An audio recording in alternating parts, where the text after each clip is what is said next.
Okay, so it looks like that we are live now. Hi guys. Just just please confirm it again if you can hear my voice and as everything is clear in the chat. All right, perfect then. So, hi guys, welcome back to yet another very amazing speaker session brought to you by Accredian, and where we bring you all the industry leaders and for some amazing insights. So today's session, as all of you might have already seen, is about introduction to generative AI. And we have a very special guest with us for that. He's a senior data scientist at Deloitte and primarily works with tech, media, life sciences, healthcare sector, and implementing AI solutions for product development. So without further ado, please welcome Mr. Anshuman Kumar. And also, before we officially hand over the session to Mr. Anshuman, I would really request and remind all of you guys that for any of the questions, please add your question in the Q&A tab, and we will take it up at the end of the session. And also, it goes without saying, please be kind, please be respectful in the questions and the comment section. All right? Over to you, Anshuman. Thank you, Harshita, for that warm welcome.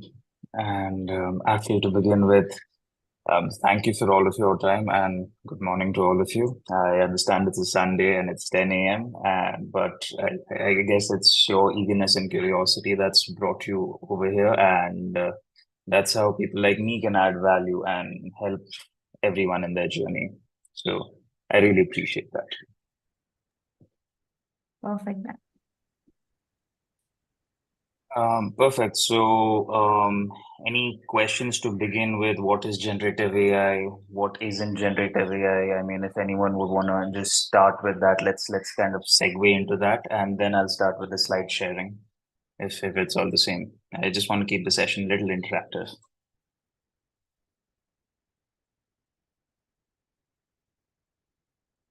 I mean, please post a question on chat if anyone is interested. And anyone, if you have a few questions right off the bat, or have no clue, or don't have the first clue what generative AI is. Perfect. What is the difference between Gen AI and traditional AI? Okay. Well, yeah, that's going to be one of the things that I address in the slides. Any more questions?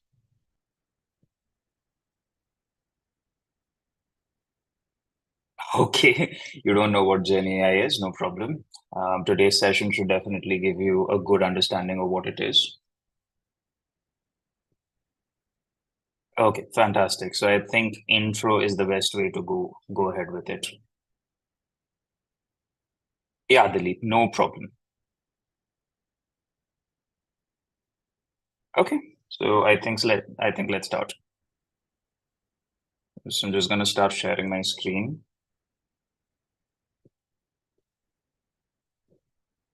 So generative AI is nothing but a branch of data science. It's not completely different. It's an offshoot of data science. Yes, there is. Yes, there is. Okay, I'll address those questions right now. I'll Geerthana, correct? So I'll address your question as we go on the slide. Okay, so just give me a yes on chat if you can see my screen, please.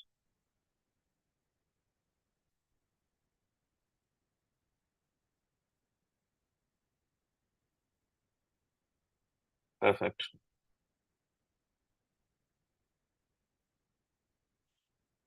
So, like Harshita said, a little about me is I've been working in data science for over 6.5 years now. Sorry, almost 6 years now.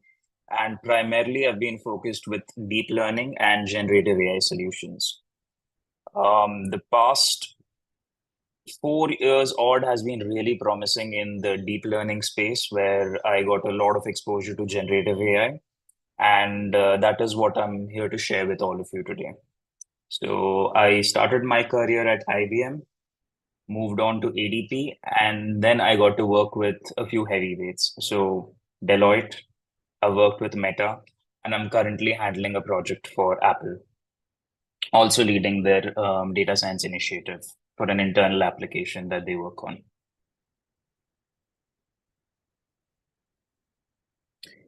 So, what is generative AI? Let's begin with that. To put things in a nutshell, generative AI is nothing but generating content using AI.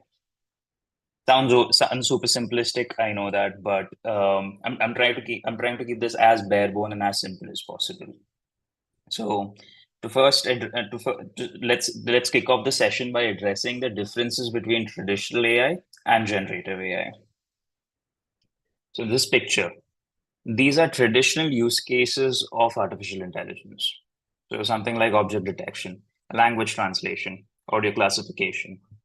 And the first picture, if you see, the input is the picture of a dog, and the neural network nothing but isolates the main features of the dog and tells you it's a dog. And the second one, it's actually language translation. It's the same sentence of the English language, just translated to French. This is nothing but contextual understanding. And audio classification is the third one, where I've played an audio clip. The neural network has figured out what is the source of the audio, and it's told you which animal is barking. Now, feel free to respond on the chat. Can anyone tell me what is common across all these three use cases over here? What is the common thread tying all these three neural networks together, even though they're different use cases? I'll open the floor for 30 seconds. Generative AI also has raw data, but that's a good one. But that's okay. Conversion. Okay, close enough. Identification. Information. Okay, we're getting somewhere. Yes. What about information? Classification techniques.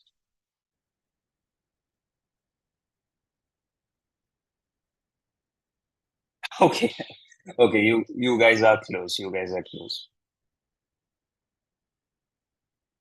So the common thing across all these three neural networks is it's not really giving you any net new content. It's just giving you some information about the input. And that's not what generative AI does. Generative AI is all about giving you new content. So what I'm trying to say is, had I used an input of had I used this picture as an input, that's a dog's face. I should have maybe gotten a different picture of a different breed of dog, or maybe two dogs and three dogs. Not the same picture telling me something more about it. So do you now see where AI and generative AI differ? As if there is no net new content or any new content added to your input, it is not generative AI because you've not generated anything. It's just traditional AI. Generative AI is when you're adding net new content. In this picture, for example, let's take ChatGPT, for example. You type in a code, you tell ChatGPT, I want to write a loop function to loop across 10 steps and give me all the even numbers in an XYZ number range. What ChatGPT will do is it will script the whole function for you, generate it, and give it to you so that it's ready to use. So you never told it what code you want. You just told it what you want the code to do, and you gave him a prompt. That is exactly what generative AI does. And right from image generation to text generation to code generation to audio clip generation,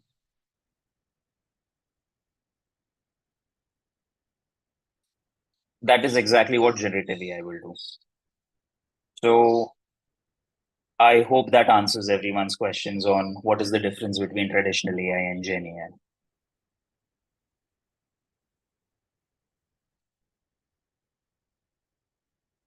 Perfect. Now, the approach and the architecture for a traditional AI model and a generative AI model is not too different. The only thing is for Gen AI models, it has a lot of pre-trained data. So contextual awareness is always preset in a Gen AI model. And training a Gen AI model from scratch, yes, obviously it's a heavy lift, but the way you would want to implement it in a use case would be to leverage on an open source or a pre-trained model, get a proprietary subscription to it, and fine-tune that as per your specific use case.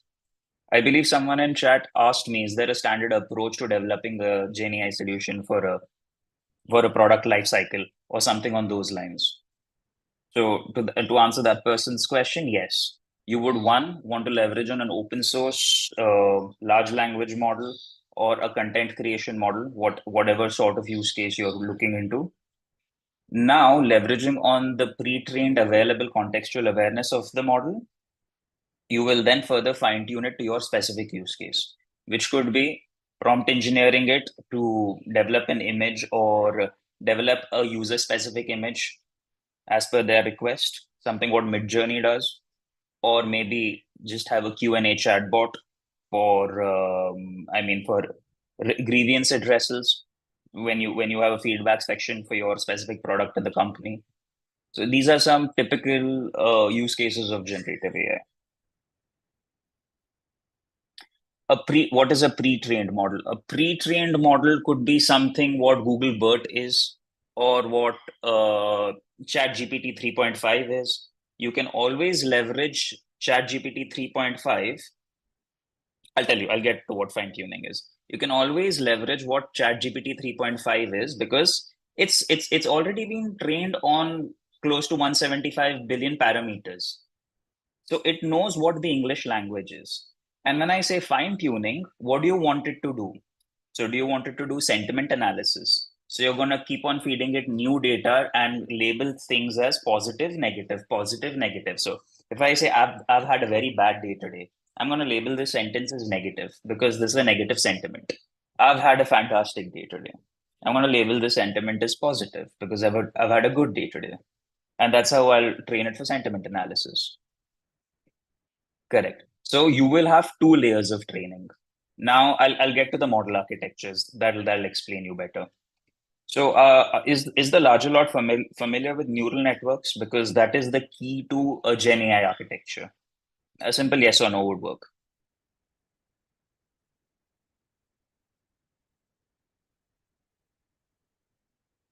Okay, no problem. That's okay. That's okay. I think the larger audience is not familiar with neural networks. So I'll show you a picture of what a neural network architecture would look like.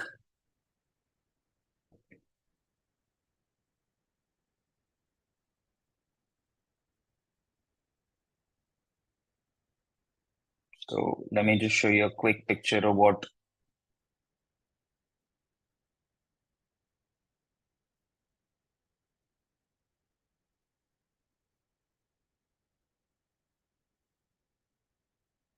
Just let me know if you can see my screen.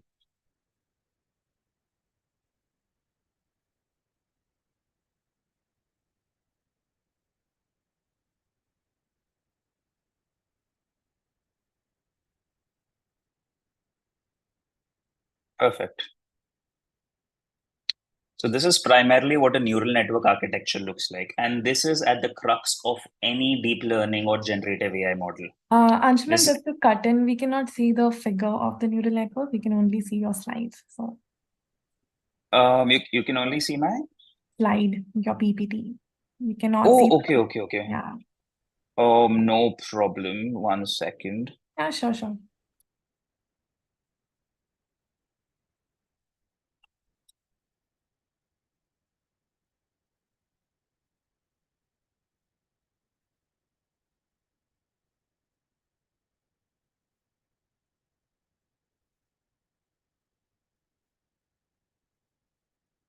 Let me just reshare my screen. I think so. I've set it to just Sure. share the slide. Yeah.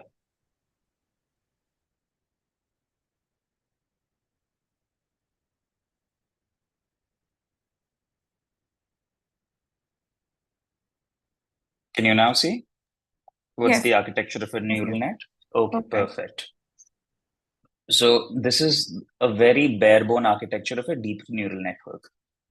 Normally, you're going to have multiple hidden layers in this, and the input layer is nothing but your training data. So what is going to happen is in a generative AI model, you will have maybe the first two or the first three hidden layers as pre-trained layers, which already have information. And that information would primarily be context awareness. Context awareness in perspective of the English language, French language, any other language, or maybe contextual awareness for image generation. So basically, this neural network may know how to generate an image from a vector, from a time space vector.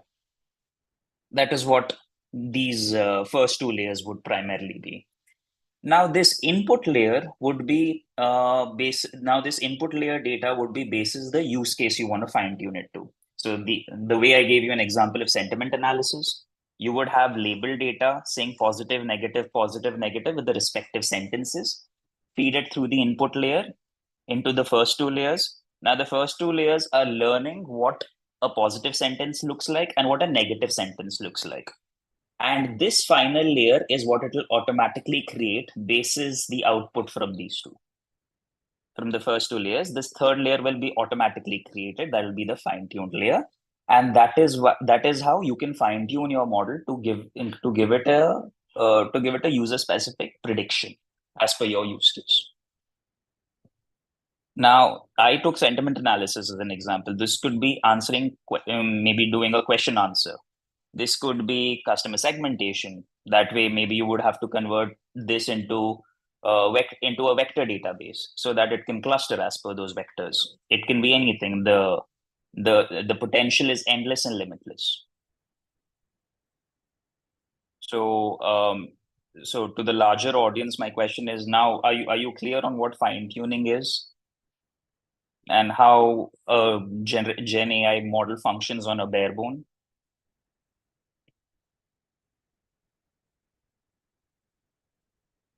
Perfect. I think so. The larger audience gets the point.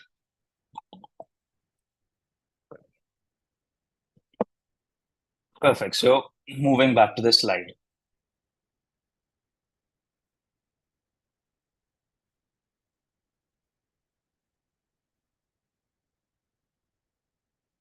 Let me know if you can see my slides again.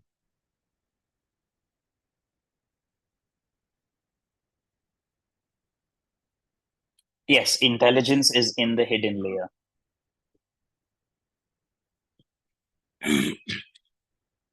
So this is a textbook definition of a Gen AI model. Like I said, neural networks are at the core of it. Apart from that, it's supported by different algorithms basis the use case you want to choose. Now, when you talk about generative AI, it mainly segues into two types. You will have two primary types of use cases with generative AI. One would be image generation in the content creation space. It would be voice emulation. Nowadays, you get these softwares where all I need to do is speak 5, 6 lines or speak a paragraph to the software. It will figure out what is my pitch, what is my tone. Then I can type anything and it will emulate my voice with near similarity, maybe not exact, but near similarity. And then obviously you have Chat GPT for text summarization, content creation in terms of textual data. So one is image and voice, and the second is text generation. Now, these are the two basic use cases, but all of these two basic use cases have three core architectures. Basis these three core architectures, any and every Gen AI model is built. And those three are variational autoencoders, also known as VAEs, generative adversarial networks, that's GANs, and transformers, that's for your Chat GPT, GPT, and BERT training. Transformers primarily focus on Gen AI models that focus on linguistic learning, the way the industry likes to put it. But GANs and variational autoencoders focus mostly on image generation. So if you have text and voice data, so if you have text data, you would want to go with transformers. If you have image and voice data, you can go with generative adversarial networks. And I'll explain the architecture of all three in detail. So let's start with GANs. In GANs, let's understand. Are all of you aware of are all of you aware of what a zero sum game is? A simple yes or no would do on chat. No? Okay. So that's okay. That's okay. I'll explain it to you. So what a zero sum game is, if I am pegged against an opponent and there is no way in which both of us can win, it'll either I'll win or the opponent will win. That's called a zero sum game. because our job is to cancel out each other. Okay. In a bare nutshell, that should suffice. So in a GAN architecture, that's a generative adversarial network. Sort of.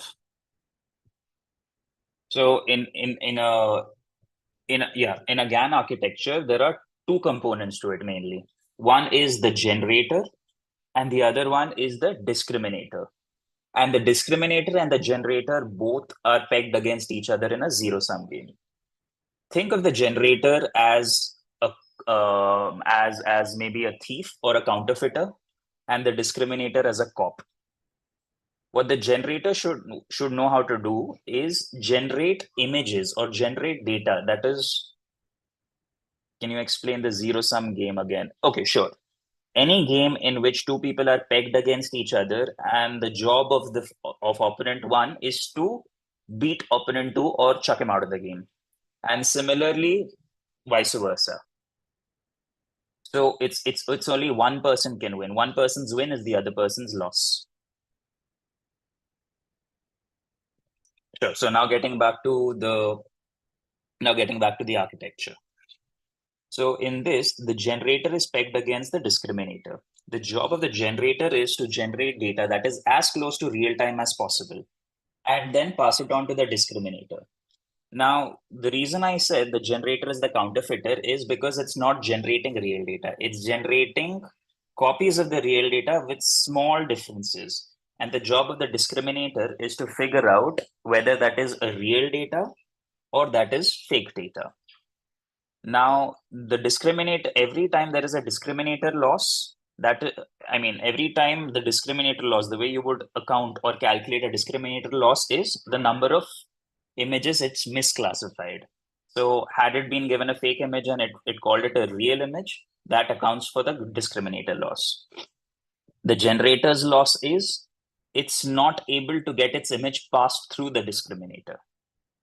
So even though it's generating images, if all of it get rejected, then it's accounting for the generator loss. So do you see? The job of the generator is to fool the discriminator, and the job of the discriminator is to not be fooled by the generator. And this is how the generator learns to generate images that exactly matches reality and gets passed through the discriminator, because the discriminator now cannot differentiate between real and fake anymore. So that is how the model trains to perfection. And if you've heard of applications like DALL-E or Midjourney, which are prompt engineering based content creation apps, these images, all you need to do is maybe just give it a prompt saying, I want a picture of Roger Federer standing or playing tennis in the desert. And basis your prompt, it'll generate such a realistic image and shoot it back to you.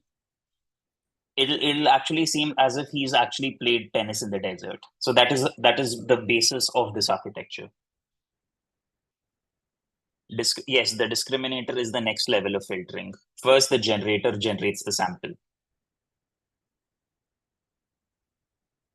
So in a nutshell, that is what a GAN architecture is. I've included this little meme. Feel free. Harshita, you will be sharing the slides with the students or the larger audience, right? Yeah, the slides will be uploaded, no problem. Perfect. So, this little meme, I hope, can hammer concepts into everyone's head, because remembering it in this manner is pretty easy.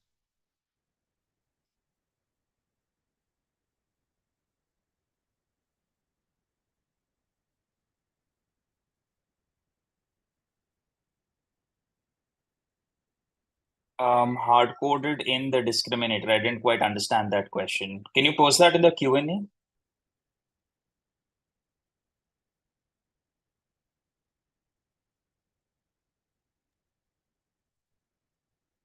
Perfect. So now let's move on to the second architecture. That's variational autoencoders. But before even moving on to, so every step is iterative with each generation. Yes, every step is iterative with each generation. Once the generation is done, it has to be passed on to the discriminator. Otherwise, you won't be able to account for the generation loss and the discrimination loss.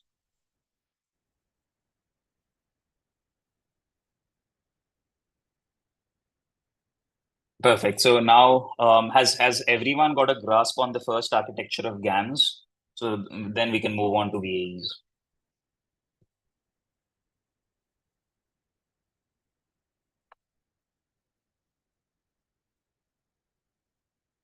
Okay, only one person, I believe.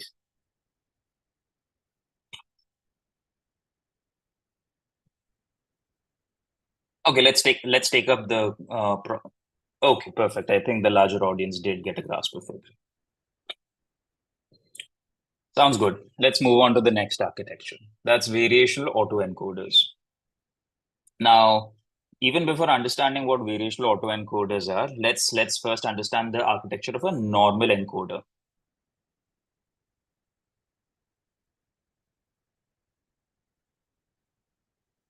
I understand it's very high level for everyone, but I'm trying to keep this as bare bone as possible. So, if you have any question, feel free to post it in the Q&A, and I'll try and address it as much as I can.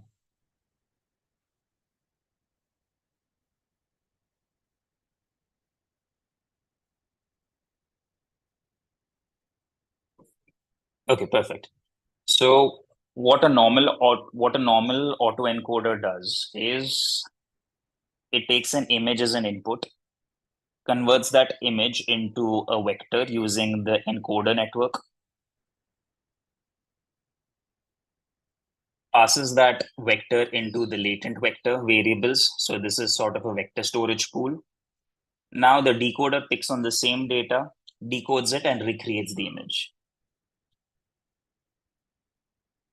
The input of the first image, that is the first vector. And the same vector will be decoded, and the same image, the same input image has to be recreated. Okay, let me explain this again. If it's going, it's if it's a bit too difficult to grasp. So you take a simple image. Now a computer doesn't understand an image. So a computer has to convert the image into zeros and ones. The way it does that is by converting it into a vector. Have you ever heard of 128-bit images? Correct. So this 128-bit image that you talk of has a specific representation in binary code, which is going to be a matrix vector. Correct. So that is exactly what the encoder does. And that's why it's got convolutional neural nets to help it achieve that. Once that vector data is achieved, it's stored in the vector pool. The decoder picks on the same vector pool, decodes that vector, and reforms the similar image. Is everyone clear with me so far? Perfect.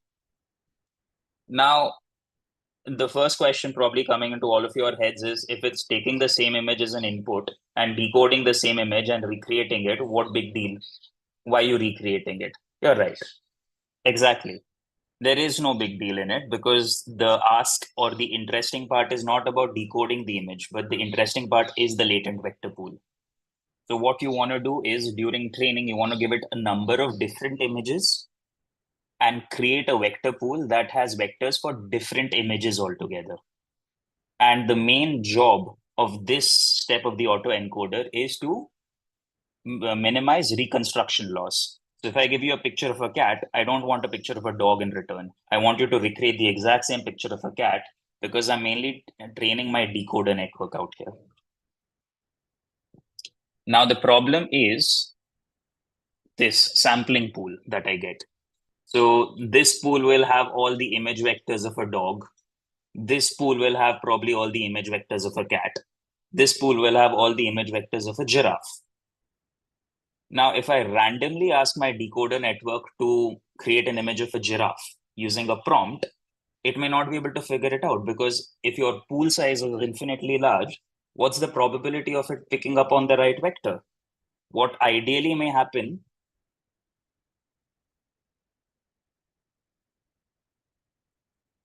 I am getting to the Gen AI part.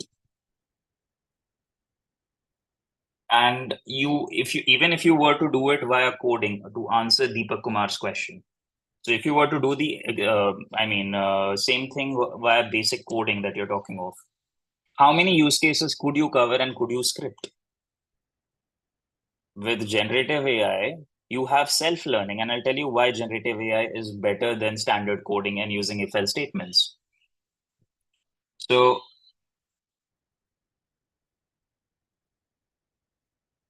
yes, in the previous slide, we are collecting information from the training information and training the model from the source itself. Yes, you are. Okay. So now you have this large vector pool and you randomly ask it to pick an image and create maybe an image of a dog. There is a high possibility that it may just pick up a random vector and give you a garbage output because the decoder works on minimizing reconstruction loss, not picking the right image. So there is another loss that we need to focus on, and that's where variational autoencoders come into the picture. Now, this sample distribution pool has two features. One, creating pools of different vectors, and two, figuring out similarities between two different pools. What I'm trying to say is, had there been a dog distribution pool and a wolf distribution pool, that would be much more similar in comparison to a dog distribution pool and a cat distribution pool. Would you guys agree with me? So maybe keeping them closer to each other makes much more sense. And this is something that I shouldn't have to do, but the model should do on its own. So that is what the first autoencoder part will do.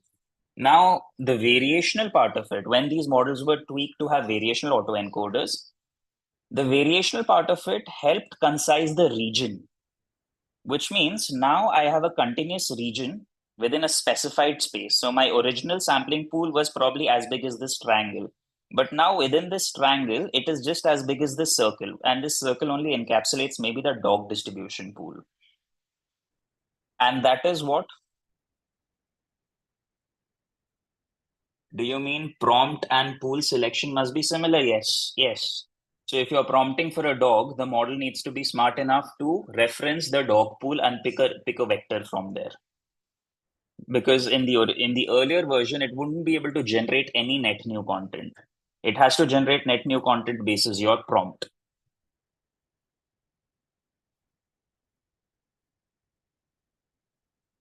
So coming back to the point, yes, the continuous region now has to be defined basis the prompt, or the continuous region has to be defined by the algorithm itself.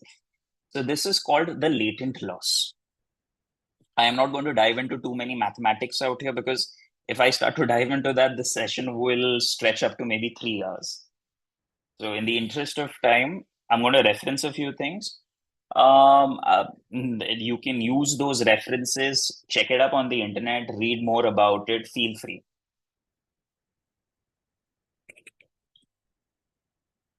Okay.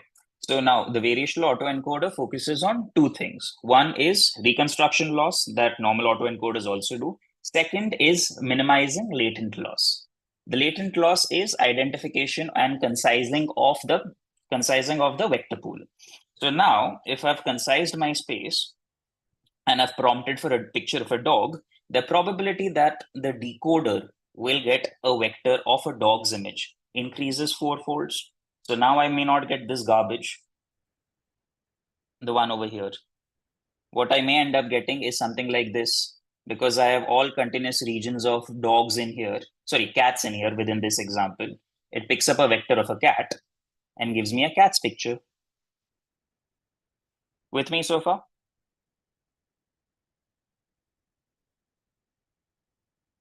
So is the concept maybe on a high level clear to you of what GANs do and what VAEs do? And this is just a model architecture of what an autoencoder is. I'm not going to dive too deep into it. This is just for your reference of what it would look like when you reference research papers or different blog posts. But if anyone is interested, this was actually something that, if I'm not wrong, came out in 2019. And this architecture is mainly to identify the geolocation of a person basis their tweet. The first part of it identifies which state the tweet comes from. The second part of the model, that's model 2, identifies the latitude and longitude within the state. So that's just some reference for you. Nothing to dive deep into it.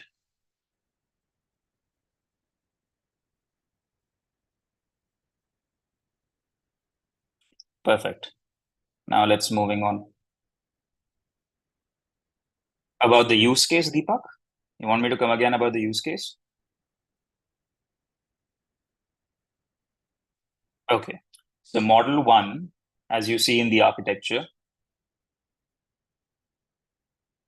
the input data were different tweets. The idea was to identify geolocations of a person tweeting basis their tweet.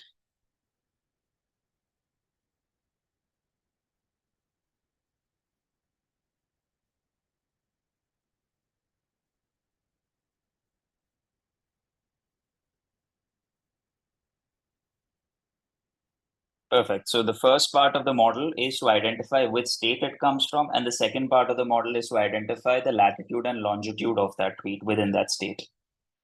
So you can reference this model. You can visit you can hit the research paper online and you can check it out. Not a problem, because this is too vast to help you understand all of the hidden layers, the inputs.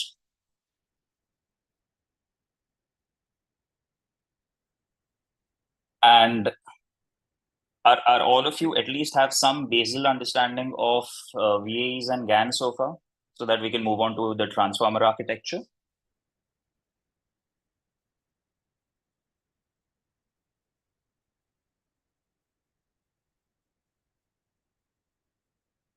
Yes, a little. I mean, expecting you to grasp the whole architecture within 20 minutes is very difficult.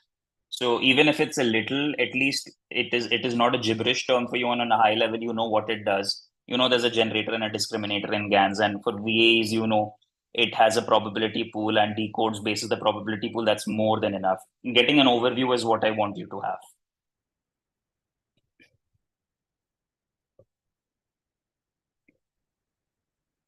Perfect. Perfect. So now let's move on to transformers then. I think we're in a good spot. So transformers is something that I've worked for a larger chunk of my experience on, because I come from a very NLP based and GANs is not clear. V is clear. No problem. Try and post it in the Q&A and I'll try and answer your question. So yeah, coming back to the point. Transformers is something that I've worked a lot on, basis my experience, and there are 2, 3 full scale projects that I've worked on that have included transformer implementations. So in this, there are two parts of the transformer. Let me boil this down to let me just break this down to as bare bone as possible. The transformer has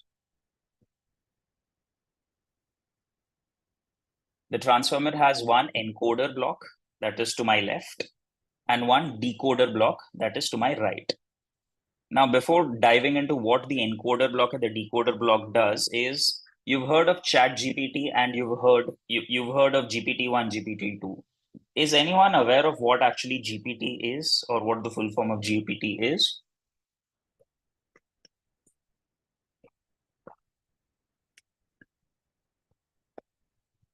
No problem. If you don't know that, it's completely fine. GPT basically stands for Generative Pre-trained Transformers. Absolutely, yes, Vidya. So when I stack a bunch of decoders together, it gives me my GPT architecture. If I stack a bunch of encoders together, it'll give me my BERT architecture. BERT is Bhim Rao has raised his hand. Any question?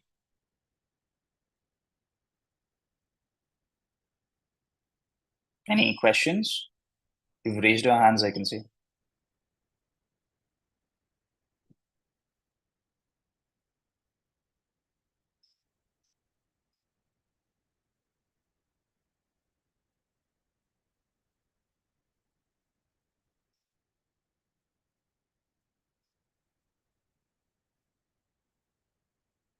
Um, okay, I'm still not clear on why did Bhimrao raise his hand. Do you want me to stop and address his question in specific? Okay, perfect. So yeah, you stack a bunch of decoders together, you get your GPT architecture, and you stack a bunch of encoders together, you get your BERT architecture. Can you repeat BERT and GPT part? Okay, no problem. Now, the full form of BERT is nothing but bidirectional encoder representation of transformers. That is actually the full form of BERT. Both these layers individually have a very good understanding of language, and that's why they can function independently as well. But both of them put together is nothing but a transformer architecture, and this is how all of the linguistic use cases in Gen AI work. Now I'll explain this further to you. When you're inputting text data, and the reason why this works. So if you think of language per se as any sentence that I'm referencing, it is nothing but a sequence of events, right? Any sentence, like whatever you're phrasing, it is nothing but a sequence of words. And the words hold meaning because of the sequence in which they're spoken. Like if I say, I read a red book last night, I've used read twice over here. But both the times red has the word red has a different contextual meaning. One, bases the position it's used. So the words spoken before that and the words spoken after that.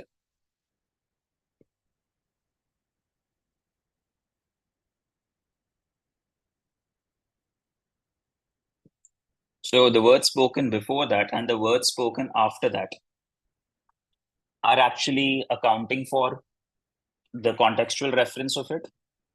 Agreed? So how will you identify that? That's where transformers come in.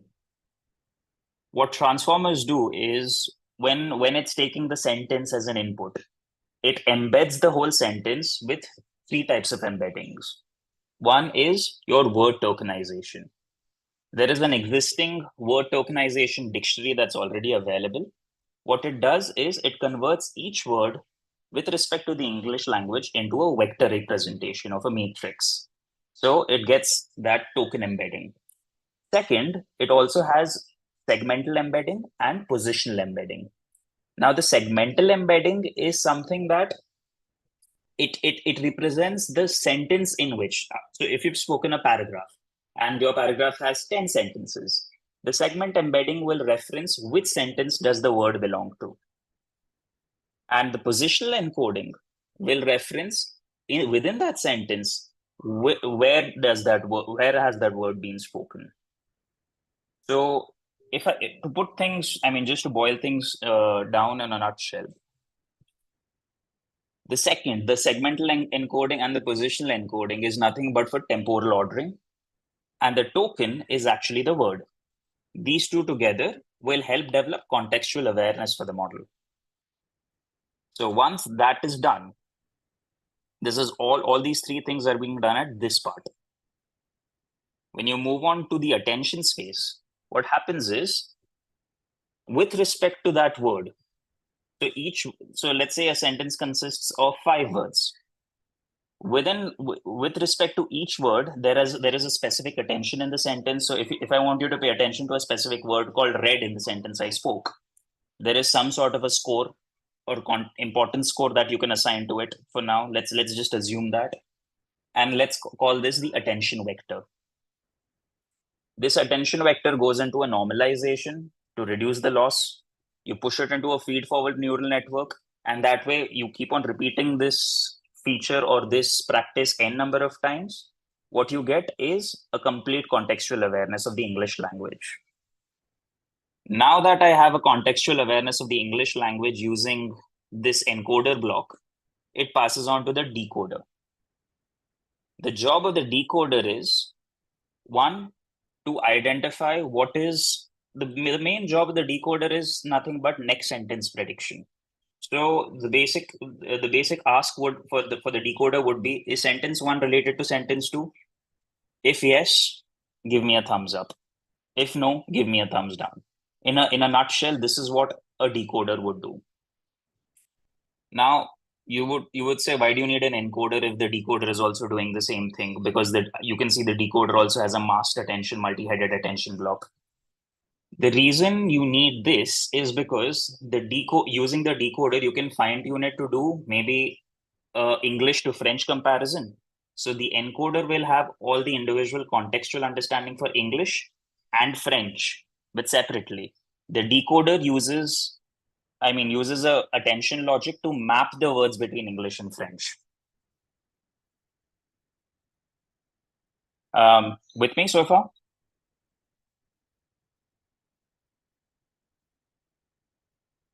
Perfect.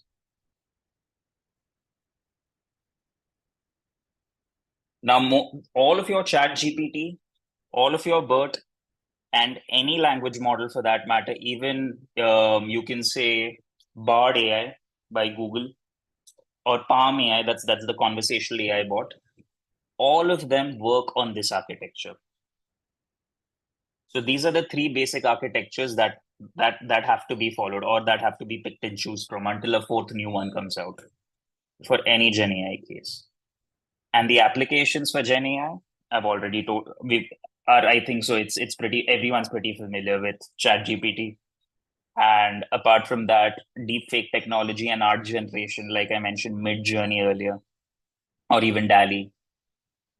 There's a few marketing tools. Like I'm not sure how familiar are you guys with Adobe Sensei. That is something that is used in the marketing domain extensively, which is used for content generation, where all you need to do is prompt it to identify your target audience, prompt it to maybe generate a marketing campaign for your audience, and it'll do that.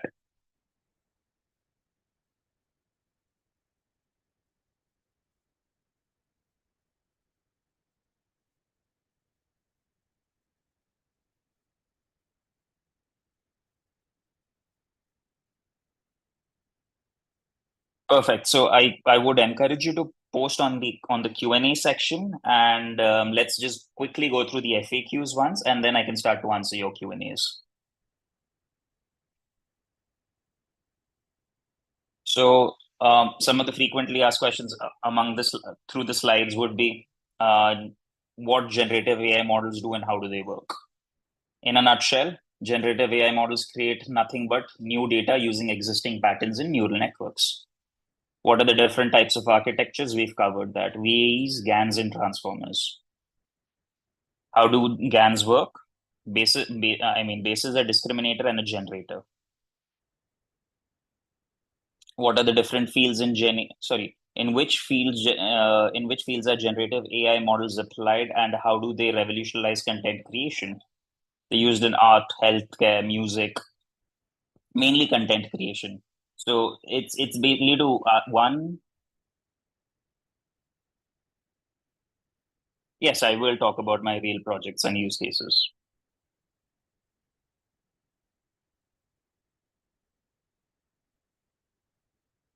And yeah, so they're mainly used in the healthcare sector, mainly for content creation and to aid practitioners. So one, to boost productivity. You can think of it as that way. And apart from that, I think so everything is pretty self-explanatory.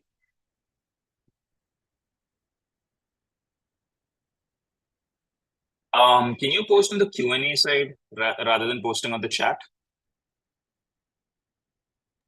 Guys, this is a request again. Please post your questions in the Q&A. And if you just post it in the chat, we have a chance to, miss it and something like that. So it will be advisable, right? Anshuman, can you like access the Q&A tab, right? Sure, I can access the Q&A tab. Okay, perfect then. So, okay. Let's address the questions one by one then. What particularly generative word adding to AI? I am not quite clear with the question, Rashima Mahajan. So, like I said, anytime you're generating new content can be in terms of text, speech, or images.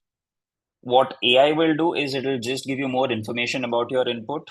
It will not give you any new content.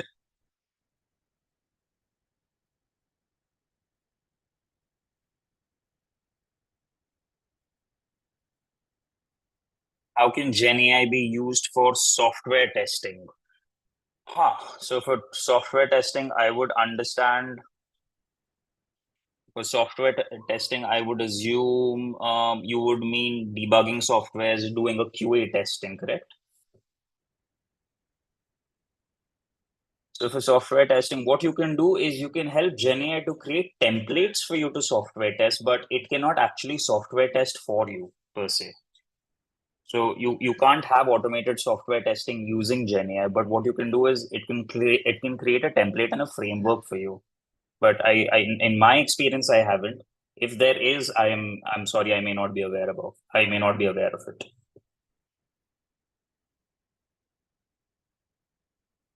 What and then we have a next question by Arjun. What are key industry insights and future prospects of Gen AI? How could non-tech background people also get into this field? Okay, so the main advantage of Gen AI is we're trying to democratize the tech space, where you don't really need to have a deep tech knowledge and the understanding of how Gen AI works at a very bare or at a very mathematical level. For non-tech people, you can use it as your assistance or your personal reference tool. So the main idea is earlier when you didn't know anything prior to 2020, you'd Google it, right?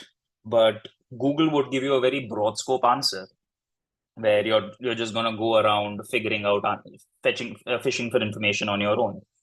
Here's where GenAI comes to the place and saves you on time and directs you to the exact spot that you want to help you save time and be more productive. No, Vidhi, it's not going to replace us. It is here to aid us. So I don't believe a calculator ever replaced a mathematician. So GenAI is just going to be like a calculator to you.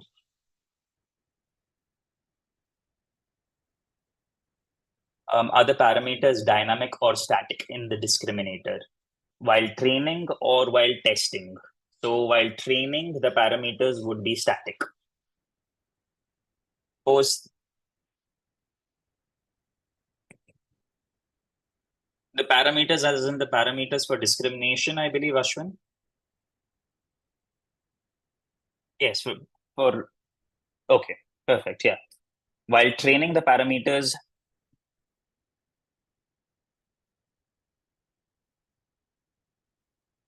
correct. So while training the parameters have to be static.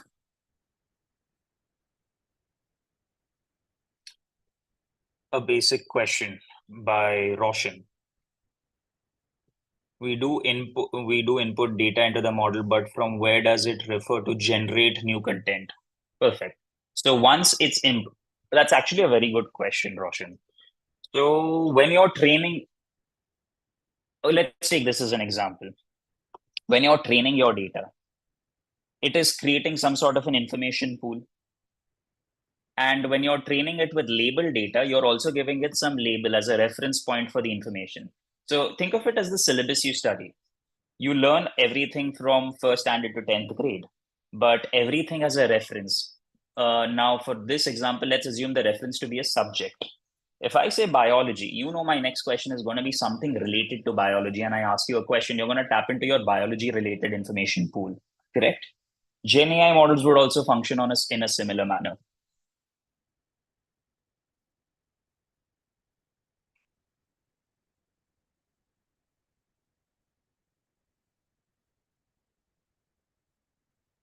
Is Gen AI applicable only for supervised learning? Can it be used for text, audio, and image generation?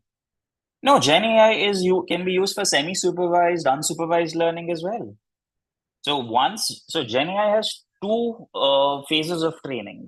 The first phase of training will be supervised, but the second phase of training will be semi-supervised, where your prompts come into the picture because you're guiding it on what you want it to do. That's a question by S. Roy. Then Vishal Jain. I'm not sure if this question makes sense. However, I am not clear on the purpose of why you need to match English with French. Okay. So that the use case in that was language translation. So what your Google Translate does. You cannot do a one-to-one word translation. But in order for it to accurately and grammatically convert English to French, it needs to make a match between English and French.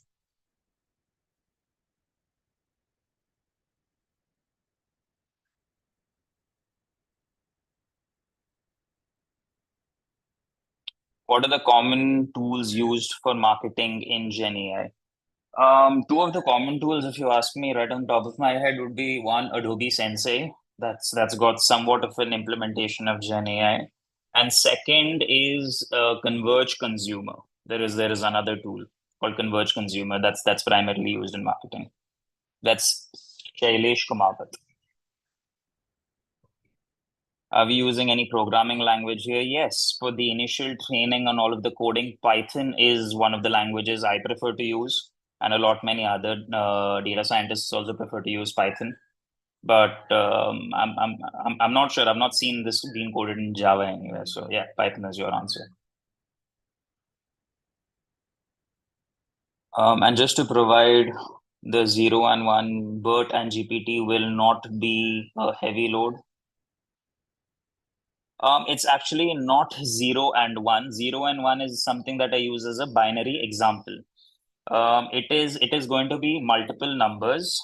So maybe I'll just post a picture on the chat of what the vectors look like, and that can give you some reference.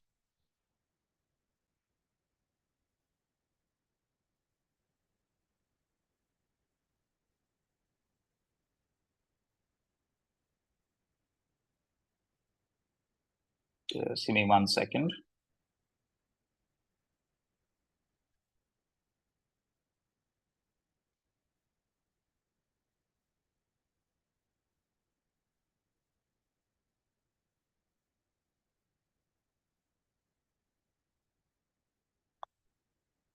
Okay, I've posted a picture on the chat. You can check that out. Vishal Jain. Helping the banking sector. That can mainly help you with, honestly, if you ask me for helping the banking sector, I have not really seen many use cases in banking where Gen AI can help. I honestly have not. Maybe because the banking sector primarily focuses a lot on forecasting and a lot on fraud detection. Generative AI can help identify potential frauds, but that is something even AI can do. So, to answer your question, I've not seen any use cases, Chaitra Sharma. Conversational AI is Gen AI. It's two siblings. You can't really point the difference between both of them. And I think we're at time. So just 3 minutes left. Harshita, is there anything else that you want me to? Yeah, guys. So, I think as all of you know, we are at the top of the hour, and these are all the questions that we will be able to take today. So let's just thank Anshuman for the session today. So thank you so much, Anshuman, for such a wonderful session. It was something new, and obviously it helped us in building some intuition and like making us understand a little better, a little, and make us a little smarter, right? So thank you so much for the session today and taking out the time for us. And it was a delight to have you. Hope we can do this again sometime, right? Sure, absolutely. All right then. Thank you so much, Anshuman. Thank you. So guys, as you can see, there's a feedback form in the chat. I'll share it with you again. Please fill it up and let's just have our farewells. All right. Thank you, Anshuman. All right. Thank you.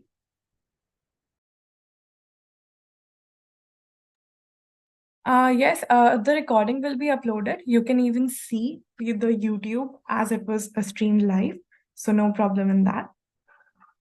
Whoever questions are not answered, guys, as you can see, we have like a time limit. So you'll study all of these things. So don't worry. It was just a very intuition building session. I hope you enjoyed it because it was something new. We were trying to bring you some new content. So yeah, please fill out the feedback form. It's really important for us to understand our demographic. And yes, the PPT will be uploaded along with the recording, so no problem in that. Yes, yes, it will be uploaded. Please fill the feedback form. All right, then, guys. Thank you for joining in.